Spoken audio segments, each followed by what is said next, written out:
ধরনের হামলা চালিয়েছে ভারত। এতে দেশটিতে অন্তত ৮ জন নিহত হয়েছেন, আহত হয়েছেন ৩৫ জন। পাকিস্তানের আন্তঃবাহিনী জনসংযোগ বিভাগের মহাপরিচালক মেজর জেনারেল আহমেদ শরীফ এ তথ্য নিশ্চিত করেছেন। পহেলগামের ঘটনার প্রায় ২ সপ্তাহ পরে পাকিস্তানের অভ্যন্তরে হামলা চালিয়েছে ভারত। দেশটির ৯ স্থানে এই হামলা চালানো হয়েছে। তবে পাকিস্তানের পক্ষ থেকে বলা হচ্ছে, এ সময় ভারতের অন্তত ৫টি যুদ্ধবিমান ভূপাতিত করা হয়েছে। এর আগে ভারতীয় সংবাদ মাধ্যম এনডিটিভির এক প্রতিবেদনে বলা হয়েছে, পাকিস্তানের ৯টি স্থানে যথাযথভাবে হামলা চালানো হয়েছে। বুধবার প্রথম প্রহরে এ হামলা চালানো হয়েছে বলে পাকিস্তানের আন্তঃবাহিনী জনসংযোগ পরিদপ্তরের মহাপরিচালক লেফটেন্যান্ট জেনারেল আহমেদ শরীফ চৌধুরী জানিয়েছেন। ভারত জানিয়েছে, দেশটির সশস্ত্র বাহিনী অপারেশন সিন্দুর শুরু করেছে।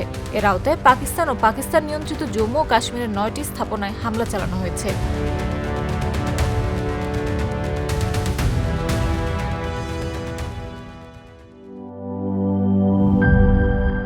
বান্ডেল থাকলে প্রতি সেনমানিতে টাকা বাঁচবে।